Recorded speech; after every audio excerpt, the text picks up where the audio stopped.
Hey guys, welcome back to my YouTube channel. Hi, if you're new, my name is Brenda. We're gonna be doing a first impressions of on the Laura Mercier Flawless Lumiere Radiance Perfecting Foundation.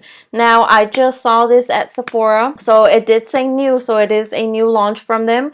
Now, I remember seeing the hype from their matte foundation, and so I want to go ahead and give this one a whirl because from the reviews I saw, it looked like it was too matte for my taste. So when I saw that they had a like dewy foundation, I was like, yes bitch, I want that. So we're gonna go ahead and be testing it out. So it retails for $45. The claims from this foundation is that it will deliver a perfect luminous finish that looks flawless in any light. It's a medium to full formula. It improves natural skin luminosity, so how glowy your skin is. Time for lasting radiance. It hydrates your skin, and supposedly it lasts 15 hours. Those are a lot of claims from a dewy foundation. So we're gonna go ahead and give this foundation a whirl. So this is what the actual foundation looks like. And I'm in the shade Chai, 4W2 Chai. For anyone wondering, it looks a little bit more brown on camera, but I promise you it's not this light. It'll be more my skin color. So let's go ahead and see how first of all it applies. So I'm just gonna shake it. It has a pump, which I love a pump. I hate dispensing it on my hand.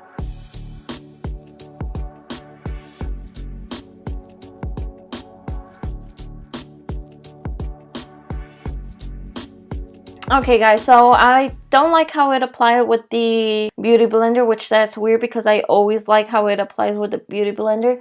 Now, I don't know if you guys can see right here how it's grabbing onto some spots. I'm not liking it so far, but I'm gonna try with the Luxie round top blender to see if I maybe like it more. But I also noticed that if I like touch it, like it does come off. I mean, I understand because it's not matte or it's saying it's smudge proof, but not liking it so far. So I'm just taking the brush and I'm buffing it in.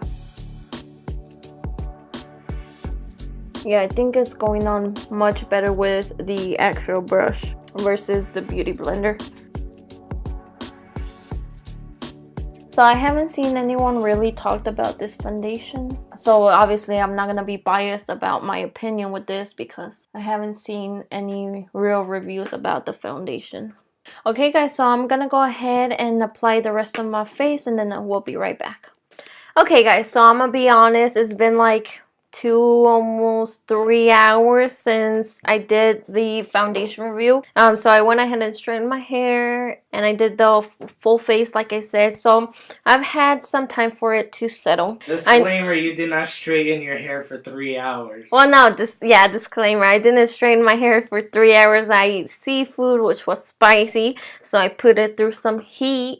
And then I'm not sure what else I did for like the other time, but like, oh, I filmed other videos. But yeah guys, so my final thoughts on the Laura Mercier new foundation is I say I give it 7 daisy heads. I won't be returning it because I did end up liking, after I buffed it with the brush and I let it sit for like 30 minutes, let it warm up to my skin, I did go ahead and like it. But my only complaint is it's not dewy. It's like a natural matte, if that makes any sense. It's like when you're at the shower, you just washed your face with like a cleanser and a toner, like that type of matte. That's kind of how it looks like. Of course, full coverage, but it's not really dewy. If anything, it's like a little bit drying. It transfers quite a little bit, not a lot. It is true to my skin tone. Now, one thing I have to say, I believe there was only 20 or like 25 shades. There wasn't a lot of shades, so that's a drawback for me because I do like when other shades are very inclusive. So that's why I also docked it a point. But like I was saying, it's not dewy. It says it's dewy. I don't think it's dewy. I don't consider it dewy. Dewy is like me being like oily and whatever. Not oily, but like a good glow like within, so I don't consider it a dewy foundation. I would say it's like more on the demi matte finish, if that makes any sense. Scooting up closer so you guys can see it attached to like some weird spots, like my nose. I never have this problem where it's like dry and like it's attaching to it weird. My fine lines right here, you guys can see it's really dry, so I don't like that. Now, of course, that can be my own error. Maybe I'm too dry or whatever, but I mean, I did everything I usually do. I moisturized. I didn't show you guys the moisturizer, but I did go ahead and moisturize. I primed my face like always. I didn't change anything drastically. It might just be my skin. I'll go ahead and give it another try in the summertime, because that's when like I'm more oily, more combination. Like right now I'm a little bit on the combo to dry, but mostly summertime I'm like combo to oily. So I'll go ahead and give it a try, but as of right now, I do really like it. I definitely give it a big thumbs up. Well, I guess side thumbs up, because it only got 7 daisy heads. I would say for the price, it's okay. Yeah, I think it's okay. Would I recommend to you guys? It does feel comfortable. It feels very lightweight.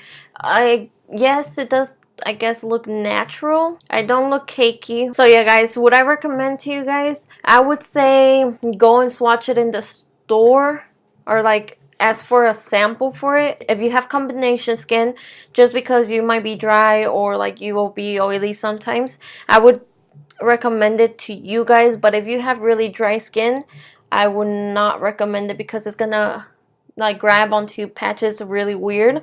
And if you're oily, yes, I would recommend to you, but if you're dry, no, it's a no. Okay guys, so that's all I have for you guys today. As always, go ahead and give this video a big thumbs up, subscribe, share so our family keeps on growing. And as always, guys, have yourself a great day. Add me on Snapchat, follow me on Instagram. Bye.